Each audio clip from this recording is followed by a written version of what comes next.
Uy, hawakan mo si Mariel. Baka mahulog, makagugulong si Mariel. Wala, bahala kayo dyan ha. Hindi ko kayo inutusan pumunta dito ha. Decision nyo yan ha.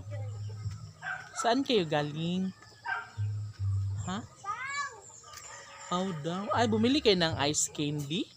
Saan banda? Sinong may-ari? Kaya bibili tayo ng 1 peraso. Ha? O, dito yung daan, no? So, yung mga bata, guys, kumakain sila ng ice candy. No? Sarap-sarap kayo ng ice candy. But dito tayo dadaan, guys, no? Ito yung kasagingan namin. Very cute. At ito yata yung, bongwan or yeah, yung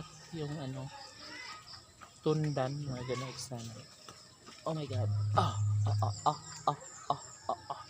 And syempre may upuan dito, guys, no? May upuan, super cute.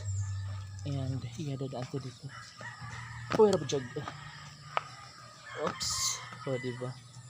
Oh, dito na tayo, guys. Grabe na. Galing tayo doon sa taas, no? Diyan. Galing tayo dyan.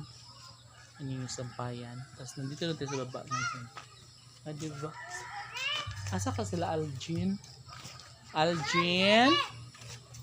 Aljin? Aljin? So walang tao dito, guys, sa bahay nila Aljin. So baka nandun pa sila na miesta pa, no? And yeah. So dito yun, guys. Kanina kasi nagkahiwa-hiwalay kami kasi mamimiesta kami. Masarap kasi mamiesta, no? Pero bihira lang ako mamiesta, guys, pag sinipag lang. Kasi more on katamaran kasi ako. Oh. So pag namiesta ako, masipag ako nun. Pag hindi ako namiesta, ay tamad ako na naman. Hala, guys, ang ganda ng kulay nito, no?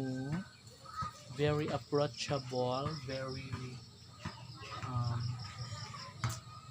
ano siya, hospitable. Ay, perfect. And ito naman, guys, very ano siya, na nature vibe, peaceful ang kanyang atake, diba? Perfect siya. And maraming mga plants sa gitna, diba? Masasabi mong wow na wow. Very, very nice.